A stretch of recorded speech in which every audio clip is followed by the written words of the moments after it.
The Reader's Digest Encyclopedia 1964-1965, a world well-known encyclopedia which is still used today, under primates. It's got all these drawings of primates. The second last one is an ape from the Belgian Congo. The last one is Australian Aboriginal. We are still filed under primates under the term of Aboriginal, from the origin of man. Not a good name. Now, when you think of that, what was our name? We were named after our land area. My grandfather's people, Kalkadoon or Kalkadundi. You go up North Queensland, where I lived up in Cairns for a number of years. I have family up there. And we have the Jebbukai Aboriginal Cultural Park, TJAPUKAI, pronounced Jebbukai in the English term. But the proper name for those people are DJUPAKAI and pronounced Jebbugunji. The Jebbugunji people. Translated back to English again, what does it mean? We, the people of the rainforest. Rainforest people, because they live in the rainforest. So their language name represents the land they belong to and where they live. So you imagine close to 800 languages and dialects. We had all these different language names where we lived and where we belonged to. Because we're one of the only races of people who didn't fight over land. We fought over women and other things, but never over land. Land was set in the spiritual structure to be respected. So we were named after the land. The Royal Society of London and the Science Authority couldn't cope with all that. That's why they filed us into little boxes and put us away. And that's why we come into that term, Aboriginal. Not a good name. We should be proud of who we are. And we are the First Nations of this country. And when I say the First Nations, with pride, but not with domination, because we must respect everybody who lives here today. That's in my theory. But so that's where that name comes from. So it's important to research and to understand our culture from our point of view. Not disregard the European point of view, because that's important because they documented things that we can now use, but get a reality of the history of that area at that time. Another important thing that we can't gloss over, not that you could really gloss over it, but I can only give you a few because of the time involved, is the massacres of our people. And it was not only just to get the land. You got to think what the Europeans were thinking. Here we were, said to be not quite human, wandered around the land aimlessly, didn't have any permanent buildings, no form of government, no nothing. So we were now tailless monkeys. We were closely related to apes. So to destroy us, and remember, to shoot a wild dog, a dingo, was no worse. Shooting an Aboriginal man was no worse than shooting a wild dog. So we were put down to the animal status. But we became valuable. Remember the scientists, the anthropologists, the archaeologists, are still today all around the world digging up for fossilized forms, prehistoric animals and so forth, dinosaurs and so forth. And so here they were still digging up dinosaurs, or started digging up dinosaurs in the late 1700s, mid 1800s, when we were colonized by Europeans. Now they came across this theory that here we were still alive, but we were prehistoric people. We were the missing link. And the term missing link is really interesting. And this could be debated and researched quite a bit, and there's a long way to go on this theory. The Great Chain of Being theory, a great chain of human beings from the Royal Society of London. It put God on high, rightfully so, then the angels. Next to the angels in England and Europe were all the wealthy, nobility and royalty. They were close to the angels, close to God, close to perfection, could do no wrong. This is where they put themselves. And we look at European history, Louis XIV, guillotined, beheaded, the sun god, the sun king, because he believed he was up here. He could do no wrong. And the lower classes soon found out he did, and he was gone. So this is where their theory was. So you imagine now, this is how I imagine in my mind, because our cultures are all visual, and this is how my grandfather taught me. A chain, a link of chains, hanging down there, divided into three. The top link, God. The second link, the angels. And that first third under the Royal Society of London, the Great Chain of Being, was all of European and English white people. They were up here. They were white. They had to be close to purity. They had to be all their knowledge and what the Europeans have done in the past. They built cities and forts and great empires. So they were on the top, next to God, to the angels. So the first third was all the white races around the world. The middle links, the second third, were all the Asian races, Because after all, didn't they write and didn't they have buildings and so forth? But when they go through the history, the Chinese invented calligraphy, they invented gunpowder, they invented the compass, they invented the wheel to push the wheelbarrows along. Their sailing abilities in the 1400s was far superior than that of Europe, but they were put in the middle links. The bottom links, the very last third in the chain, had to be the lowest links. They were all the black races of the world. The very bottom link in that human chain was the Hommenbods, the Dutch call them, or the English call them Hottentots in South Africa. We know them today, still not right, the Bushmen of the Kalahari, the little people, the short people in the Kalahari Desert. Now, they are facing the same problems our people face. They have big problems with AIDS, sexually transmitted diseases, drug and alcohol abuse, no ownership of land, no vote in government virtually, and health-wise very low. But these people, we know them as the Bushmen of the Kalahari. And if anyone's seen the movie The Gods Must Be Crazy with the Coke bottle, that's these people. Very intelligent people in reality. Now, they called them the Bushmen of the Kalahari because the Dutch and the English kicked them off the land they wanted into the desert, which was no good for them, so they drove them into the bush, and named them the Bushmen of the Kalahari. Their proper names are two clan groups called the Khoi and the San. So we know them today as the Khoisan. And they've got 33 cliques in their language. And so these are a people that was seen as the lowest link in this human chain. So here's all the chain going down. The bottom link's all the black, the third last of the black people. And the bottom little link in that chain, the last piece of chain, are the Bushmen of the Kalahari.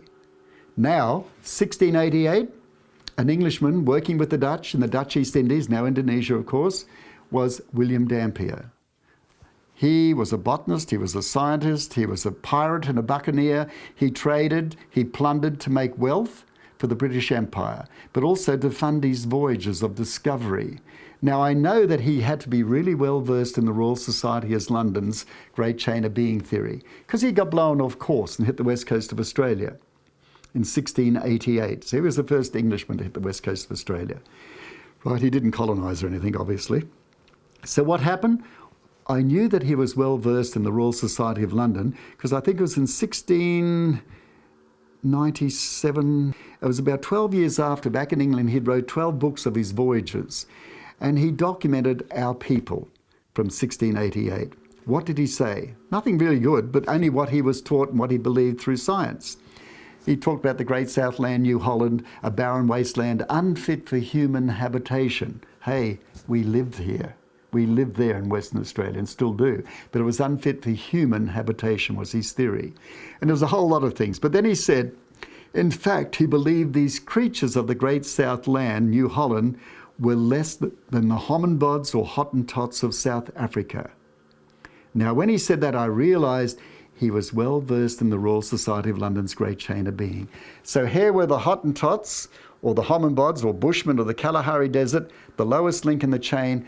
We were less than. So we didn't reach that human link in that chain. 1688, when he first documented these things. So where did that theory come from? The missing link. We were the first recorded as humans as not being quite human, the missing link, less than the Hottentot, with the lowest form of human life, and we were less than. So where did it put us? Less than human. So it eased the conscience in colonisation. You have to go back to the history.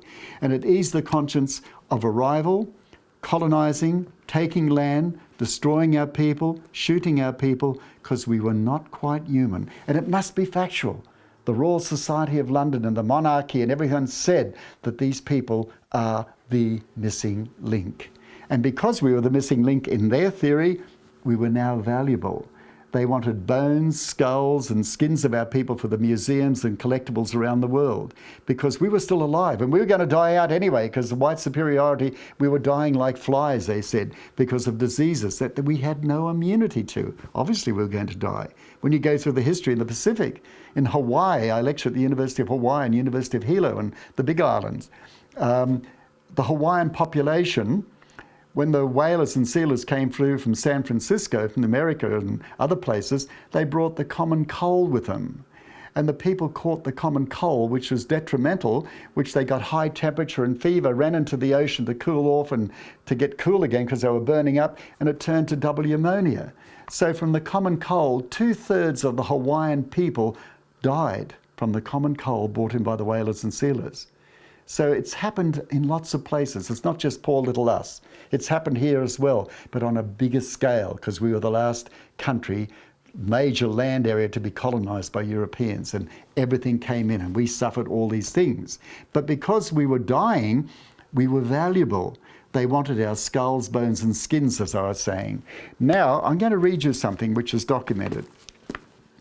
During the massacres of the Bathurst region in the 1820s, remember the first fleet arrived in 1788, not long after, this theory of science that we were not human was right enforced. The police force caught a group of Aboriginals in a swamp, surrounded them and wiped them out. So we were obviously shot. The estimated death toll was somewhere between 40 and 50. And that was not just warriors, that was men, women and children.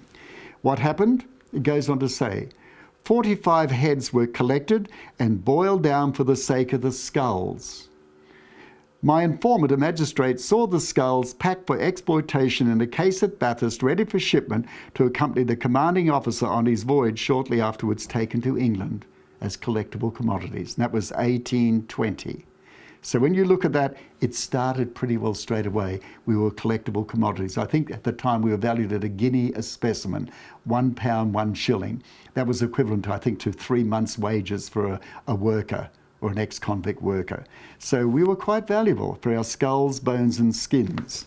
Then for the museums around the world, it's got here, I'll read it to you, it says, Russell River Blacks. Well, Russell River is south of Cairns. These people are the Irukandji people. Etheridge's predecessor, Edward Ramsay, wrote asking for their skulls to be sent to him. They were young boys. There's 1, 2, 3, 4, 5. They estimate from 11 to 14 years of age. Within 4 to 5 months, that's what's all was left of them. And then they were sent back to England and Europe. You go through our history here. It says here, scientists outside the Australian Museum in the 1920s, after a collection trip, note the skulls being packed in boxes to send back to England and Europe. We were still collectible commodities from the Royal Society of London and museums all around the world. So we were valuable in that aspect. One horrible thing was we can still go to the tourist shops in Australia today and buy souvenirs. And one of the main souvenirs for people who do smoke tobacco, are kangaroo scrotums as a tobacco pouch. When you go through our history, going back, the best tobacco pouch for a European was a young Aboriginal man's scrotum. It kept the tobacco soft and moist. And so we were valued our scrotums to make a tobacco pouch. So an Aboriginal young man would be shot just to get his scrotum, which is interesting, what happened there. So you can see that theory, how could another human being treat another human being like that? But when you dehumanize and put them down to the animal structure, it makes it a little bit easier in that way. So there's many things about, that's why our bones and skins are all around the world as collectible commodities, the missing link theory, but we know we are human beings and we are still here. Now I'd like to go a little bit further and explain, after colonisation, we're all here, our people are being removed to missions and reserves, and when you go through that theory, what the Europeans were doing, it was supposedly for our well-being. In some cases it was. My wife was in the dormitory till she was 16 in Cherbourg, and she said without the dormitory she probably would not have survived. But other people have different recollections of what happened in the dormitory, and we've got to respect all sides of that as well. But what was happening, our people were removed to the missions and reserves, as they called them, and what happened then, we were used for cheap labour, number one. It was so cheap we very rarely got paid. Number two, we were used to remove the people of colour off the land so it didn't upset the white people around the area. And number three was for experimental and assimilation breeding out programs as well, which people challenged me very strongly on. But the evidence is there. All you got to do is look at what the Europeans have documented and you know what happened. Now, I was born 1947, so I'll be 69 next month on the 3rd of June. And so I haven't lived a long time, but I've lived a fair length of time in this area of learning from my grandparents and other people as well, which I appreciate. Now, when we come to the structure, you look at my colour. I'm light-skinned. And you think, well, how did this happen? Why am I still Aboriginal?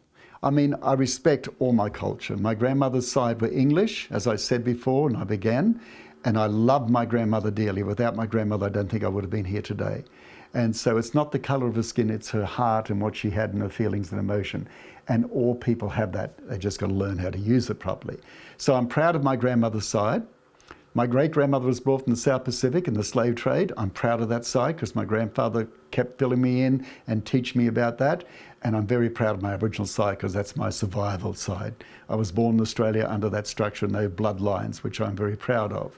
But when you look at it, how did we come so light so quickly? Interestingly, the Royal Society of London found out in the mid-1800s, or even probably earlier than that, that we're the only black race. I leave myself to be challenged in this, please. I'm not saying, as I said in the beginning, I'm here to be challenged. This is the theories that I've come up with my research. They believe that we're the only black race you could successfully breed out in 2 to 3 generations.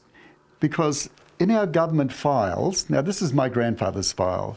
Now, a lot of our people will remember these files, especially our older people. We come under the Aboriginal Protection and Restriction of the Sale of Opium Act, 1897 to 1934.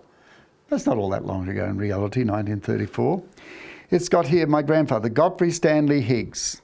Breed. We didn't come under human, we come under breed. You can breed chickens, you can breed dogs, you can breed horses, you can breed cows, sheep. So we come under breed. And his breed is half-caste. Right, he was born in Gympie, the 11th of the 7th, 1892. And it's got on the files, Mother, Aborigine and Kanaka o Tahiti. So that's how I knew I could start tracing down where they come from. So breed, half-caste. Now, the Royal Society of London and the Science Authority of England found out we could be bred out, and they thought, this is good. Because the White Australia policy being in, no Italians, no Greeks, no black races and so forth were allowed to the country. We could be bred out. What did it say in 1947? Documented here in Blood on the Wattle. It's a little insert they put in there and documented it from the files in Western Australia government. We had the protection officer in each state. In Western Australia was A.O. Neville. He was the protection officer for the Aboriginal and Opium Protection Act. And so anything that went wrong, anything we wanted to do had to go through him. One man for the whole of Western Australia, for the whole of our people. It's got A.O. Neville, the Western Australia Commissioner of Native Affairs, claimed in 1947, the year I was born, that he had the scientific solution to the Aboriginal problem. Scientific solution. You think back in humanities and history, only 3 years before that, Hitler had the scientific solution, and this was still happening in our country after. Scientific research, he claimed, had revealed that the skin pigmentation could be bred out of Aboriginals in 2 to 3 generations. In other words, if a full-blood Aboriginal young lady has a child to a white European, the child is instantly classified as half-caste. We lose half our colour, we're half-caste. And then that child grows up and has another child to another white European, it's quarter-caste. So on the government files, we're under half-caste, quarter-caste, quadroon, octroon, down to 126. That was the part of the assimilation breeding out. And it says, he went on to say, if only he could have the money and the legislative power to start a selective breeding program, he could, in a matter of 60 to 70 years, solve the Aboriginal problem by breeding a race of white Aboriginals. Isn't that interesting? Now, that's a challenge. You think, well, how the hell did that happen? Now, science now and doctors have realised that we have a recessive gene in our skin pigmentation, and that's what they were using. That's why on our government files, we were under half-caste, quarter-caste, and if you were half-caste, the children were quickly removed because they were half-white, and they couldn't live with the full blood because they're going to be pagan and not learn the right ways, and they had a better chance if they were light-skinned. And it went on and on and on. The lighter you got, the more better you were and the more intelligent you were. And so what would happen, children were now classified under that and removed under that.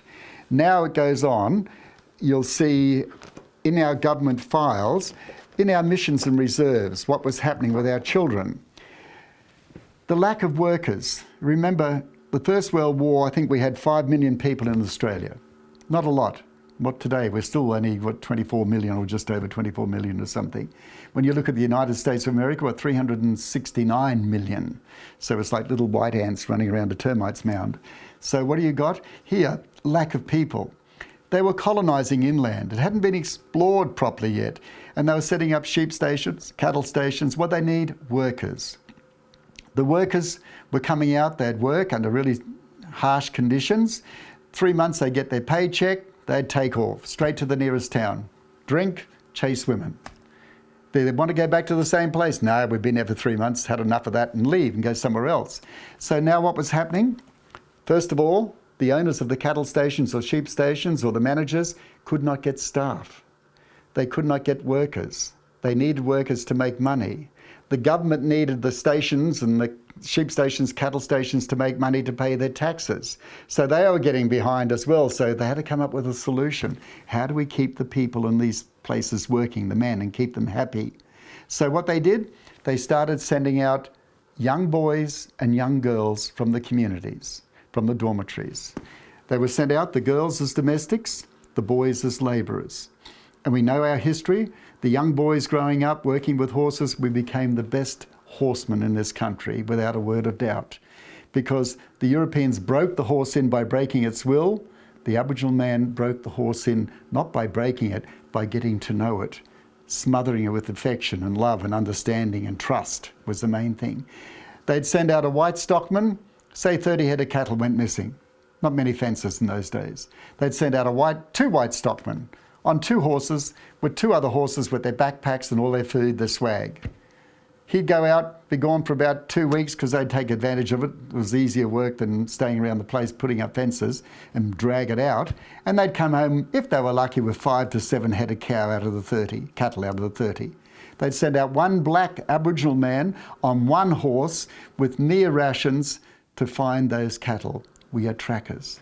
That Aboriginal man would go out on his horse, and he'd follow the tracks, find them all up. He knew they'd be going to water. He could smell the water, knew where they were, what they were doing, and he'd round them up, he'd bring them back. Very rarely he didn't bring the whole lot back. So 1 man would bring back 30 head of cattle. We were good stockmen.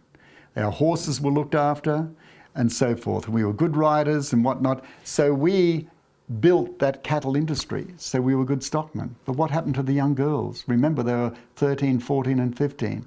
They were sent out, they did the washing, helped in the kitchen with the cooking, the washing up, the gardening. And what would happen? Cleaning the house and the quarters for the men.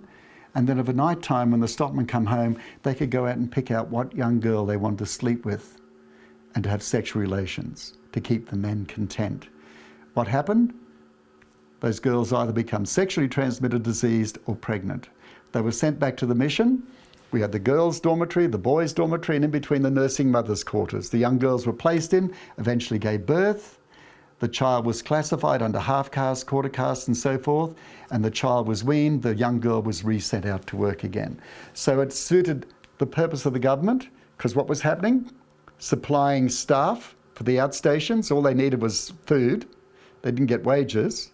They were keeping the men there, keeping them content through sexual pleasures, and they were assimilating, breeding out the black, and doing 3 progressive jobs for the government and for the people. So we played a big part in this country in many ways that we don't even know or remember or understand till we start to research. Then what would happen? The missions and reserves were filling up with light-skinned children. All they had to do was take photographs of these children through the churches or through the missions or through the reserves and the government, advertise the children in the papers, in the main city papers or in the church gazettes. Homes are sought for these children. And all they need to do is go through and put an X on the specimen they required.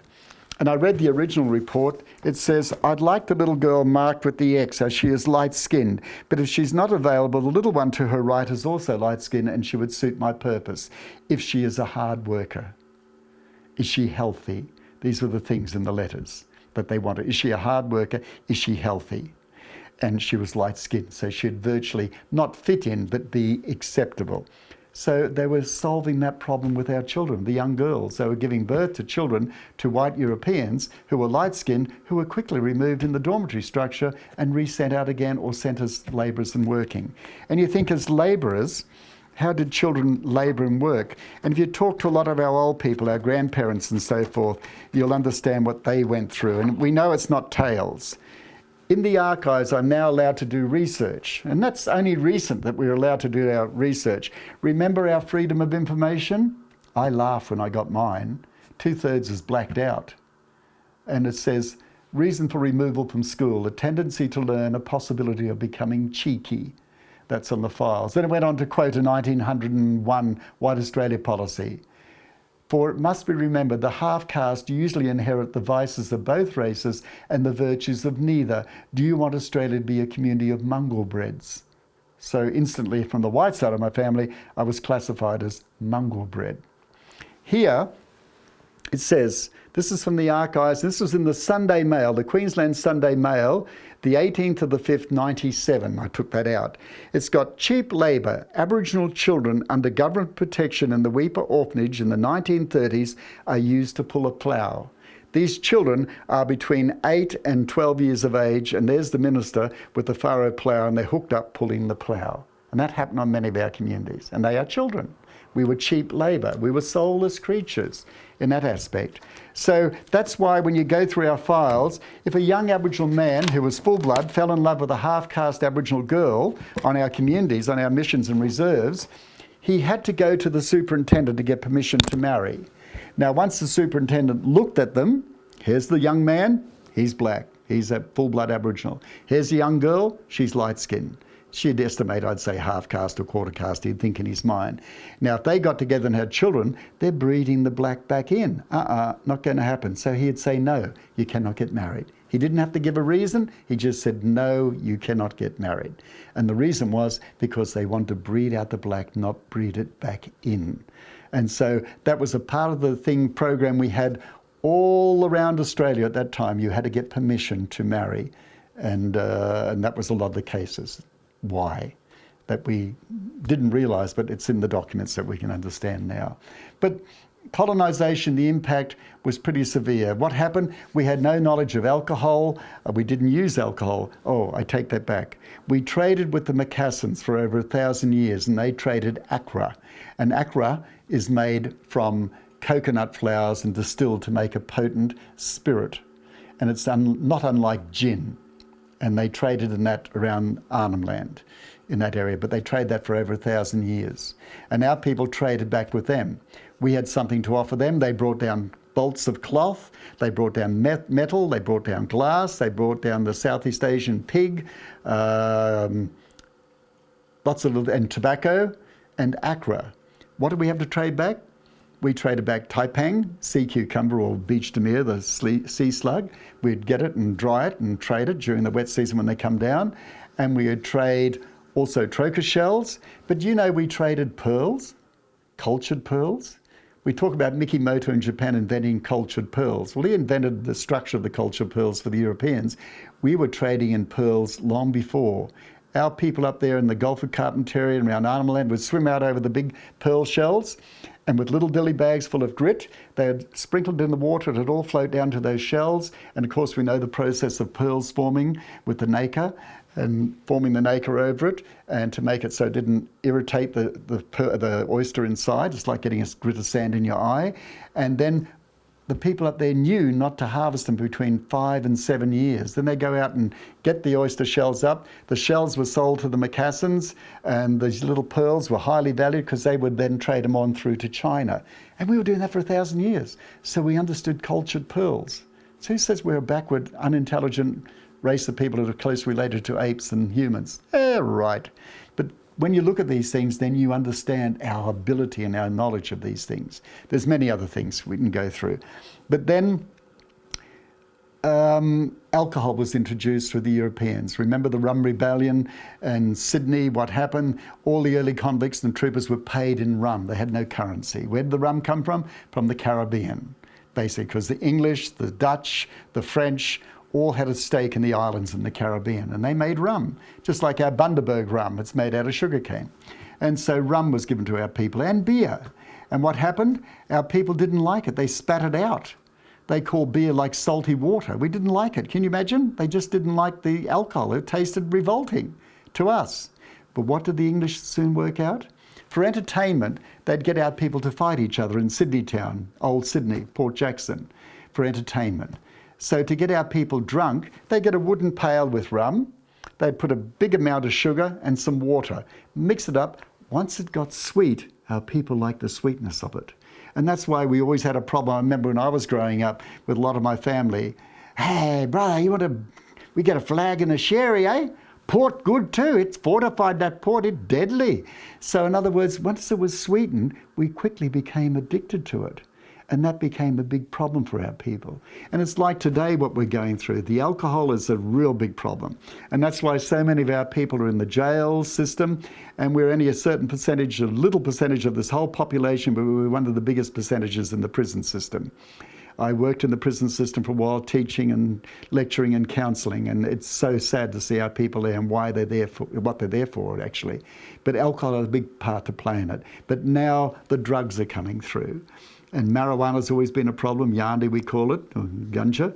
But then we have the other stuff coming through. Now we have ice or crack coming through, and children are onto that. The sniffing of petrol, all a part of that drug situation, which destroys our people.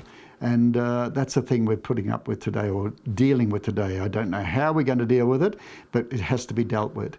And for those in the medical practices, these are some of the things that they are going to face as well. But for people working with our people, you must really know our background and understand where we're coming from and what we're dealing with. We've got to deal with it, and unfortunately, you guys have to deal with it too. Other people have to deal with it. When I say you guys, I mean I'm for the doctors and so forth, because I mean a lot of our doctors in Australia come from many countries. I mean I've lectured many doctors from India, from Korea, from China, from Holland, from England, all over the world. And first of all, I thank all the doctors coming here to help everybody, and especially our people. But you've got to learn or get to know our history so you can deal with it for your sake in a safe way, and also for our sake, that we need help in that area. Remember, we couldn't go to hospitals originally. If we did, we'd be put out on the veranda somewhere. Remember that we were not even in the census till 1967, because the theory was we were going to die out anyway, it didn't matter. So to get medical help in many cases, we didn't get it. So not trusting and not understanding was a big problem for our people. But look, I think I've talked enough now, but look, believe me, I say it's just a drop in the bucket. There is so much. You need a lifetime. My grandfather took his lifetime to teach me, and you need a lifetime to teach. I teach my children, my grandchildren, as much as I possibly can. You can't force things on the people, but you, as we say, you can lead a horse to water, but you cannot make it drink. But if you make the water palatable and tasty, then people want to drink. So that's what I'm trying to do. I want people to understand and to appreciate. And not only our culture, when you understand this from our culture, it helps you to understand all culture. As I say, after all that, we have so much to learn, to understand. And everybody's got the capacity to learn and have apathy and feeling for all people, all races of people.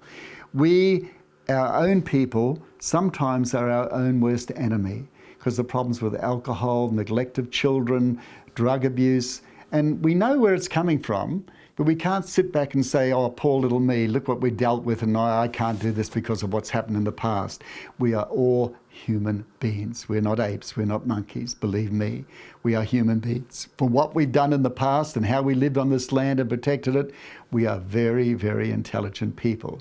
So this is what my grandfather read to me, and he said, don't forget this. And this comes from a white man in England. He was a scientist. His name was Sir Isaac Newton. He was born in 1642 and he died in 1727. And this is what he said. It's in an old English structure. I find it a bit hard to read sometimes. I don't know what I may seem to the world, but as to myself, I seem to have been only like a boy playing on the seashore and diverting myself in now and then, finding a smoother pebble or prettier shell than ordinary, whilst the great ocean of truth lay all undiscovered before me. So what's he saying in our way of talking? He's saying, here you imagine this little boy standing on the beach. And he's finding a nice, smooth little rock, which we all look for on the beach. You take your children, your grandchildren to the beach, they all look for the rocks. And a pretty shell, oh, look what I found, it's a treasure. And he's looking at this and concentrating on this little pebble and this little rock, then suddenly looks around and realizes, while a great ocean of truth lay all undiscovered before me. So he's found these two little things, a rock and a pebble, but all around this great ocean of knowledge, vast knowledge and truth and understanding is all around him. In other words, we have a lot to learn, and our people have a lot to understand about our own history and to appreciate our own history, which will solve a lot of our problems. And then it's up to us to be elders and teachers, not just for our own people, but to teach other races of people about our history and our culture as respect for all people. One of the main things I find very disturbing for our people, and for me and for all our people, I'd imagine, and other people as well, is the problems of alcohol and drug within society today, and how our people quickly grab hold of it. And a lot of Europeans say, oh, typical black fella, here he is drunk in the park again. But they ever think why he's in that park, why he's drinking? That sense of ownership, the sense of not being respected, the sense of powerlessness. That sense of powerlessness is really strong because we still have that sense of powerlessness. And to explain a little bit without feeling, trying to say, look, I'm feeling sorry for myself, my wife and I raised 7 adopted and foster children, part of our extended family. I now have 26 grandchildren. We're from jet black down to lighter than me, but we're all family, right? And now I know, for instance, I'll just give you an idea. When I had a ministerial appointment to Cairns, to work with the Department of Juvenile Justice and on our remote communities with the Aboriginal Coordinating Council, ACC. I went up there with 7 children and my wife, and we had to find a house. I'm used to living in a decent situation. I've worked hard all my life. I started work at 11. I worked till I was 65. I'm still working. I've never been on unemployment because my grandfather said, look, if you want something, you've got to go out and get it. Don't rely on people to give it to you because it's not going to happen in our society. We don't get anything. Right? Anyway, so I learnt that very young. I went to get this house. We learnt very quickly, and I think a lot of the Murray ones will understand this. Here's my children, all different shades of black down to light. And now when we go to the real estate agent to get a house, I don't pick out all the black kids. I mean, this is survival skills. I pick out the kids light skin, lighter than me and a little bit darker than me, and that's it. And then we go to the real estate. I tell them, I've got so many kids, we need a big house, I want a quiet area, da-da-da-da. And of course, we find something, I got good references, I get a house. I got this house in Cairns, I won't say what area. I got the house, the nice double-storey house, the nice street, lovely gardens, and that's what I like, because I want my children to grow up in a good society. All my children come from severe abuse and neglect. There's alcohol abuse, there was sexual abuse, physical abuse, mental abuse, but you never give up, because I went through that as a little child as well. So you put out a little bit further. So we got this house and we come to have a look at it and whatnot. And then I brought the children in to have a look before we moved in. And a gentleman across the road, a few houses down, come up and said, are you thinking about moving in here? And I said, yes. I said, I am actually. I said, we've been to the real estate agent and we picked this place. It's really nice and it's a quiet area, handy to the schools and da-da. He said, well, this street is very quiet. He said, we don't like wrecked cars in the yard or on the footpath. We don't like smashed windows. We don't like noise and screaming kids and swearing. And that's not on in this street. And I turned around and I thought, you could be angry and aggressive and really give him a whole mouthful, but that doesn't work. I learnt that long ago. My grandparents, especially my grandmother, taught me to have apathy. And I turned around and I said, oh, so you're saying the street is really quiet and there's no noise and people don't like noise and like their gardens kept nice and clean as I can see? He said, exactly. I said, well, that's going to suit me perfect. That's just what I'm looking for. Well, he nearly choked. But the point is, you have to be a little bit above that and understand and not be angry, but give it back in a nice way. Twist it around a little bit.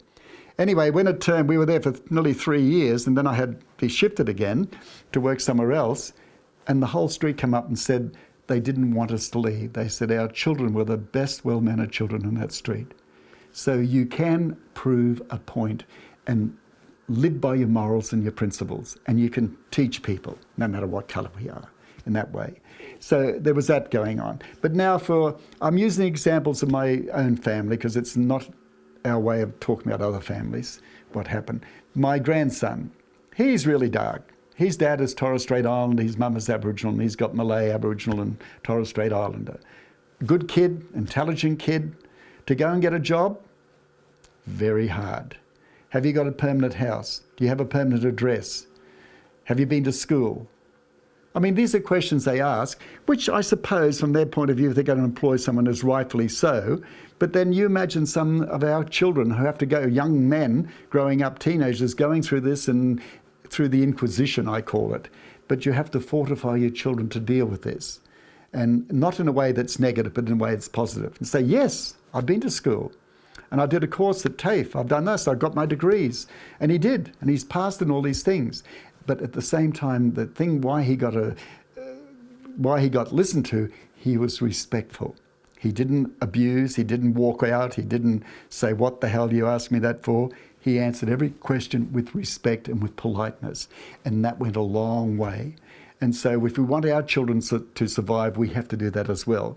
Not exactly what I'm saying, but you get the gist of what I'm trying to talk about. So in other words, for Aboriginal people in society today, it's very hard to go and get a house. And unfortunately, yes, a lot of our people do wreck houses. My own family have wrecked houses. I go there and I give them a hard time. I really growl them up. But at the same time, why are they doing these things? I mean, the government goes into some of our remote communities and they bring in these houses. I've seen them, I won't mention the communities. And the houses come in and they're all prefabbed. And we're up North Queensland, Cape York Peninsula, hot as, and they build these little houses, little boxes, little ticky-tacky little boxes. They're all like little boxes. No fans, no nothing, hot as. People are not going to live in them. They don't have respect for them. And so what have our people up there wanted? They wanted the government to supply help, funding for their own people to make Besser blocks, to make a Besser block house with big verandas around it, with roller doors going up instead of windows so they can't be broken. And it's cooler. And when the cyclones come, they can pull the roller doors down and put a barbecue in an outside area, not a little electric stove on the inside area. It doesn't work. And the government said, oh no, it's not in the protocol, we can't do that. And here's the people saying what they needed and they knew what they could look after and what would survive and what would be durable, but no. So these are things that people feel powerless about. But then I have to say, it's our own ability to have respect for ourselves, number one, for our family, our culture, and then it branches out to have respect for other people. And these people are treating us, which they will still do, we've got to get over that. They're still going to treat us with disrespect, but if we treat them with disrespect back, we're sitting on the gutter with these people.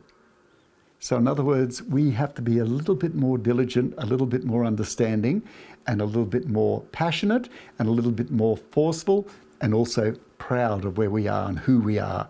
And remember, we're here today because we are survivors. You look about what our grandparents went through, sometimes our parents, but our grandparents and our great-grandparents. And we have that knowledge, oral, visual, it's filtered through. And they survived it, and we are still here. So we are survivors. We've got a lot to be proud about, but we have to work on that. And this is where the European structure have to understand it's very hard for Aboriginal people. It's like bridging the gap and other things. It's good in theory, and it does help in lots of ways, but that gap in some ways is getting wider and wider. So the bridge has got to get stronger and longer. In other words, there's a long way to go. So it's the understanding from both sides that we have to get into. And it's like, we talk about at QRME where the grandmother may bring her grandchildren into the doctor for immunisation and whatever it may be. He's got a sore ear or whatever he may be or have. And of course, the first thing from the European point of view, well, where's the mother? Well, you can't say anything for her. But that's disrespectful to Aboriginal people because that grandmother has taken the role of that mother. The mother may not be able to cope. The mother may not be there, or the mother may be shy, or the mother may be on drugs, or she may be an alcoholic. So if that happens, does the grandmother say, sorry kids, I can't help you? Not in our culture. Our culture is survival skills. That grandmother now takes over that role. And to show disrespect for that grandmother, say, well, you need the mother, we can't help you. That grandmother will get up and walk out with the children, so no one gets help. So this is where that education structure comes in, about learning to deal with Aboriginal people and who we are. Because we're a very proud race, but we're a very durable race as well. We will survive in that area. As I mentioned in the beginning, I have Aboriginal, English and Polynesian background, which I'm very proud of all my background. But I grew up as an Aboriginal person. My father's side were white, obviously, look at my skin. And they were a little bit biased, not a little, a lot biased in my family. To give you an idea, I couldn't go, if I visited my grandmother on one side, I could only go and see her if my uncles weren't there, my father's brothers, because they were all white. And I grew up in Ipswich, and we had a mission there called Perga Mission, and most of our people lived at a place called Church Hill, so that was basically just for Aboriginal people. And so I'd get called, what are you coming down here for? You know, Church Hill breed, Perga Mission breed, or your little half-caste bung, or the nicer one was brown sugar. I got that. But so I learned from a very early age. My father, when he got drunk, which was quite a lot, he would really run my grandfather down and say, I've no better than my black pappy and all this sort of thing, and you're a half-caste mongrel-bred bastard, you don't deserve to have my name, da-da-da-da. And I was no good because I never swore, I didn't drink, and I didn't smoke, so I wasn't really a man to suit him to be his son. Mind you, I was only 10, 11 years of age. But anyways, and I still don't drink or smoke, my grandmother taught me as a little child, one who swears shows lack of vocabulary, lack of intelligence, and lack of breeding. One must not swear. How's that? So I don't. Now, my first language, we speak Murray slang. So the first thing I'd say, hey, sister, hey, brother, where you come from? Hey, been growing up. Who you family in there? Disimpati, what am Slang English. And we'd say, hey, Johnny, you stopping you hard at it? You been a guy one, hey, slap you there now? So slang English. So my grandmother had to fix that up.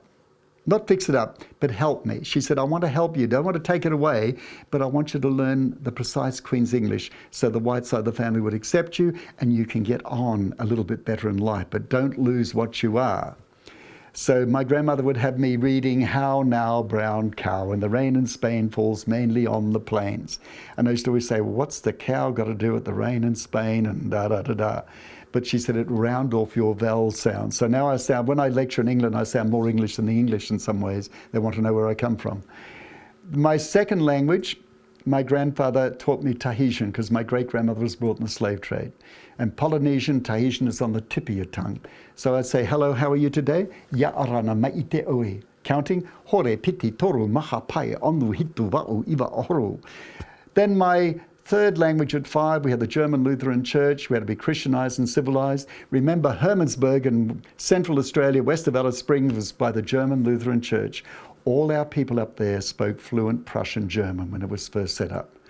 Hopevale and Wujal, North Queensland, the old Cape Flattery or Cape Bedford Mission moved to Hopevale, and now then the Bloomfield River Mission, which has now reverted back to Wujal. Our people up there speak Kuki Imiji and Kuki Alangi language, which they still have fluently, which is wonderful. The church came in, they had to be Christianized and civilized. They all had to learn to speak Prussian German, 16th century German from Martin Luther's Bible. Our people, oral visual, learned very quickly, not unintelligent, all spoke fluent Prussian German. So at 5, I had to learn to speak Prussian German. So das ist, weil ich kann Deutsch sprechen. Sie, ja, ich spreche das Preußisch, Hochdeutsch. The first language structure I had to learn from the Bible, from the church, was John 3:16. John 3:16. Also hat Gott die Welt geliebt, sein Geborgen, nie verloren Sünden, das wir uns Leben haben. So we spoke German. Then we had, in the late 1800s, we had an influx of Chinese from China, obviously, coming into the Palm River goldfields. They were not wealthy Chinese. They were the lower classes to make money, to pay wages back money back they owed to the lords of the land. And to keep their security, the men were sent out to get the money. The women and children were kept back home in China. So they had it pretty bad too. So they come out to mine gold. What happens? They didn't get any gold. They didn't go back to China because it wasn't worth going back. They'd be punished and whatever. So they stayed in Australia. So typical men, they wanted a wife. They couldn't very rarely get a white European wife, so they had Aboriginal women as their wives. What do we have from that input today? We know in our culture, I know families, Jihoi, Ochin, Chong, Gosam, Lee, Awang, all great-grandfather, Chinese, basically from the Palm River Goldfields. So we're a mixture of people, and we take that on board in that area. And so what did I learn at 5 years of age?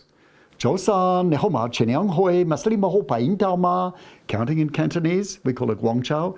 1, 2, 3, 4, 5, 6, 7, 8, 9, 10, 11, 12, 13, 14, 15, 16, 17, so what I'm getting at is we are learners, we are survivors. And how I had to survive was to learn as much as I could, as quick as I could.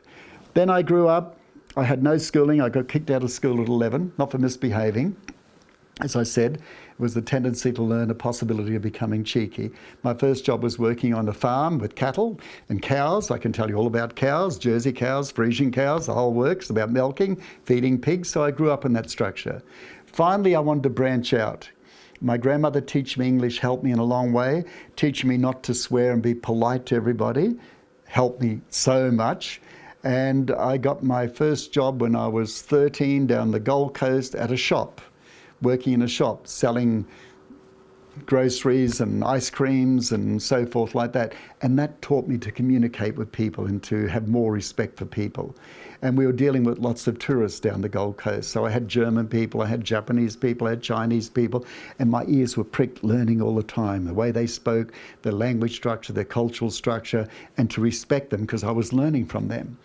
And then finally, I was doing a lecture out at Alice Springs with Indigenous health. And one of the ladies out there who was a professor at the university in Brisbane, she came up to me and asked me where I got my degrees from. And I felt really embarrassed because I thought this white lady's asked me for degrees. I had no degrees, so I didn't even know what a degree was in reality. And I said, well, I got removed from school when I was 11, because I can't say kicked out. If I say kicked out, most white people think you played up so bad they threw you out of school. It wasn't the case. I said I got removed from school. It makes it a bit more palatable. Anyway, she said, well, what about your university education? And I said, I didn't even go to high school. She says, you've got to be kidding me. Where'd you get all this knowledge? I said, learning, reading, listening, and my family and my grandparents. And she said, we've got to break the glass ceiling. And I thought, who the hell's got a glass ceiling? What do I want to break it for? I didn't understand even what that was. Anyway, she said she was going to contact me, got my address, my phone number and everything. And she said, we'll definitely be in contact. I went home and I talked to my wife about it. And then I forgot about it because it was about 4 weeks. So I thought, oh yeah, right. Typical. No one's going to get me to high school or wherever they want me to go, university. That's a pipe dream. Anyway, then I got a letter inviting me down to Brisbane to the university and a number to ring, and they'd organised the plane, me flying down. Then I suddenly hit home. I thought, oh, I'm going to be a bit scared to do all this. Do I really want to do this? I can't go and do that with the university. I can't even read and write properly. You know, my spelling is atrocious still. I spell as I sound. Right? I listen to things and I spell it as the way it sounds to me. But anyway, that doesn't stop me. But anyway, so I said, my wife said, yes, you should do it. So I rang up and made the arrangements. I went down for an interview. I never forget, at the table, they had the dean and professors all around me asking me questions. And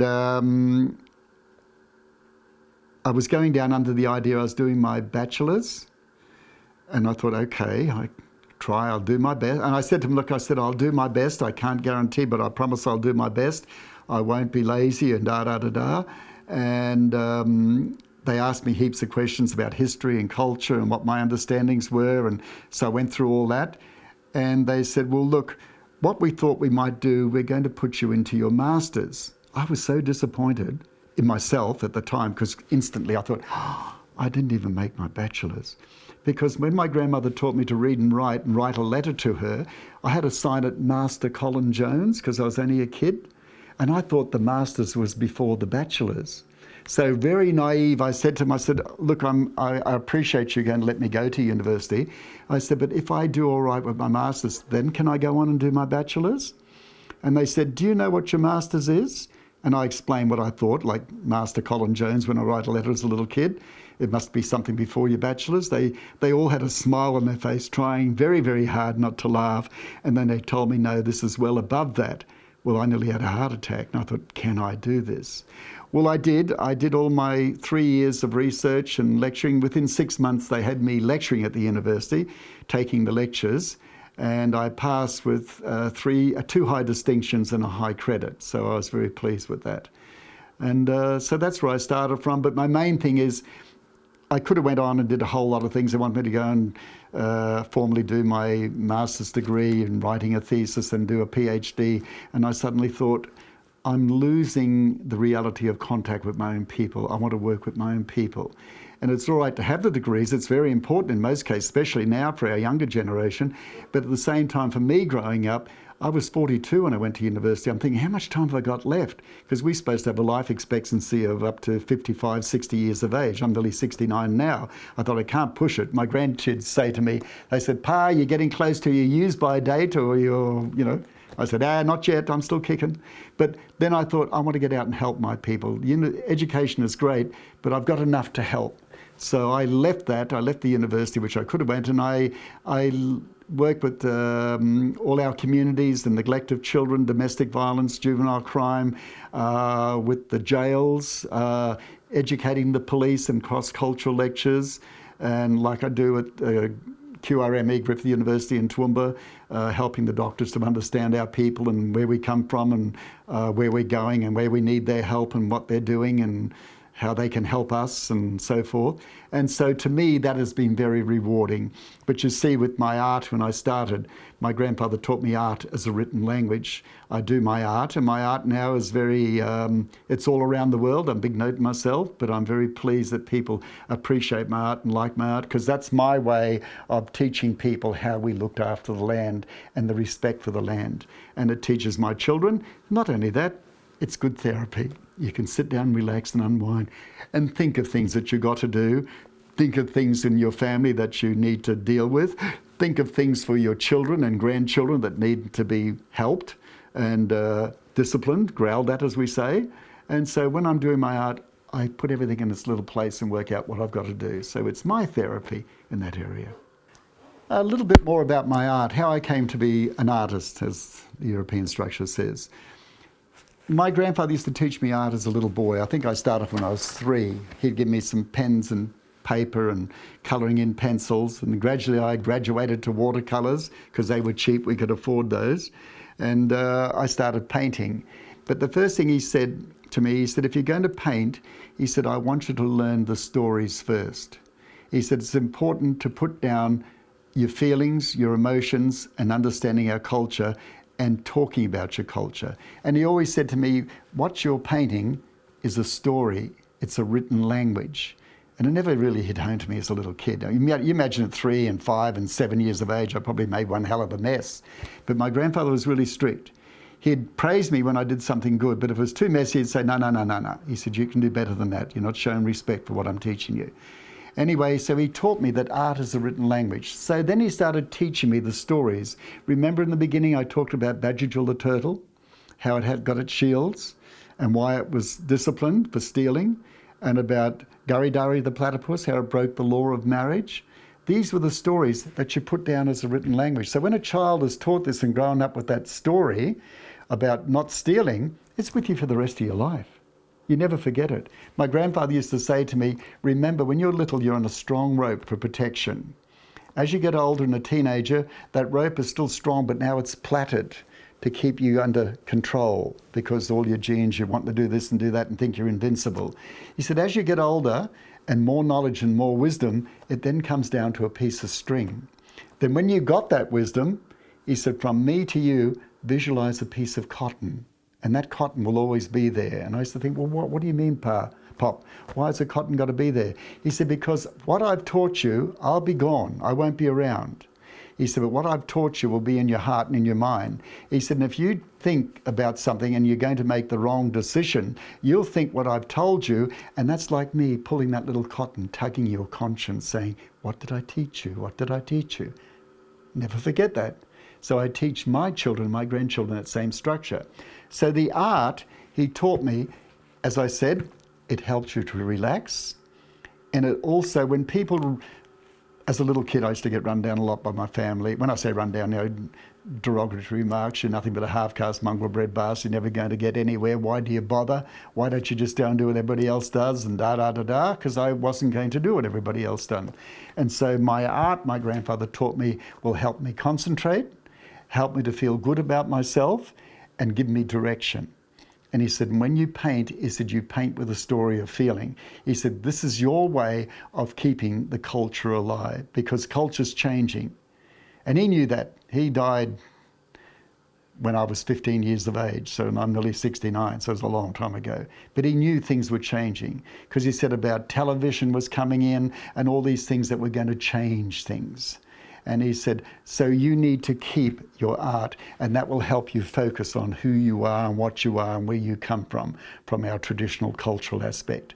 And so that never left me. So I still paint today, as I said. It keeps me relaxed. It helps me to think. When I'm doing a lecture, it helps me to put things into focus, and I'm doing my art. But the main thing, when I do my art, I actually sell my art. I could not believe that people wanted to buy my art. And I was blown away. I was so privileged. I wanted to give it away. Because if people liked it, oh, please take it. I'm so happy that you love it. Please take it. I feel so elated. And then some of the people from the gallery said, no, you can't give it away. It's too valuable. And I thought, okay. And I've got to look after my children, my grandchildren, get them through school, and some want to go to university and so forth. And I thought, okay, maybe I should sell it. Then the gallery started putting the price on it, and they start putting the price up. Then I felt embarrassed. I thought, I can't do that, you know. So I try to keep my art down. I'm not going to disclose what I sold my art for, but anyway, if you look on the internet, you find out.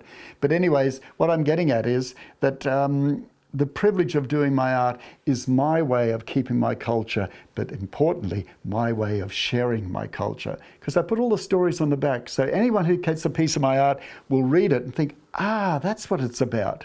So if a person takes that piece of art, I've got art in America, in Japan, in China, in England, in Germany, in France, in the Netherlands, in Spain, in Stockholm and Sweden. So I know that every time, and I know all my pieces of art, and I know the stories. So I know every time a person looks at that piece of art, they've read that story, and it brings it back to their mind. Oh yeah, the artist was talking about that, and that's what it represents. So when people come and say, oh, can you tell me what that means? Aboriginal art's supposed to mean something. He can relate that story. So I'm spreading my culture. And that's one of the reasons I do my art.